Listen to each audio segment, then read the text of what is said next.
Doctor గారు, మాకు పెళ్ళై 5 సంవత్సరాలైంది. వరుసగా 3 సార్లు గర్భం వచ్చి 4వ నెలలో 5వ నెలలో అబార్షన్లు అయిపోయాయి. గర్భం నిలవడం లేదు.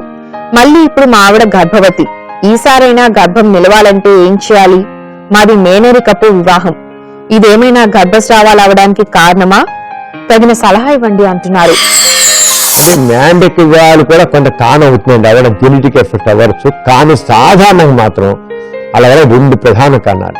ఒకటి సిఫిలిస్, వాళ్ళలో భర్తలో ఏమైనా సిఫిలిస్ అంటే సుఖవ్యాధి అని ఉండి అది భార్యకు సంక్రమిస్తే అలాగే 5వ నెల 6వ నెలలో అబార్షన్ అవ్వడానికి అవకాశం ఉంది. అంటే తప్పకుండా VDRL పరీక్ష చేయించి చూడాలి. రెండోది ఏంటంటే బ్లడ్ గ్రూప్ కూడా తేడా. భార్య RH నెగిటివ్ అయింది, భర్త RH పాజిటివ్ అయితే పుట్టే బిడ్డకి భర్త బ్లడ్ గ్రూప్ RH పాజిటివ్ వచ్చేట్లయితే, అదే భార్య భర్త బ్లడ్ గ్రూప్ నెగిటివ్ కదా, అదే వస్తే మాత్రం నిలుస్తుంది.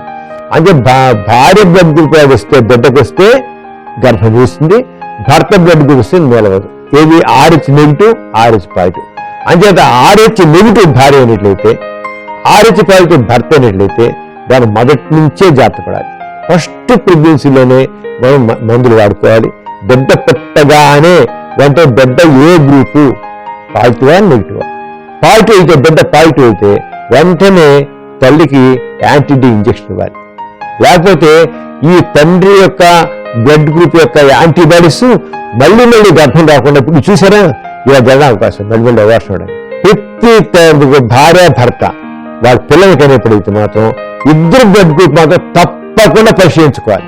ఏ గ్రూప్ బి గ్రూప్ అలా కాదు, ఓ గ్రూప్ ఎలా కాదు నెగిటివ్ గ్రూప్ ఏముందా.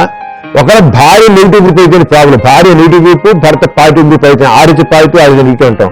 అయితే ఒకవేళ భర్త RH నెగిటివ్ అనుకోండి, భార్య RH పాజిటివ్ అనుకోండి, ఈ ప్రాబ్లం రాదు. భార్య RH నెగిటివ్ అయినప్పుడు ఈ ప్రాబ్లం వస్తుంది. అంచేత ఏ గ్రూప్ తప్పకుండా భార్య బ్లడ్ గ్రూప్ చేయించుకోవాలి, RH చేయించుకోవాలి, అలాగే VDRL పరీక్ష తప్పకుండా చేయించుకోవాలి. ఆ చేసినట్లయితే ఈ అబార్షన్ సమస్య అంతగా ఉండదు.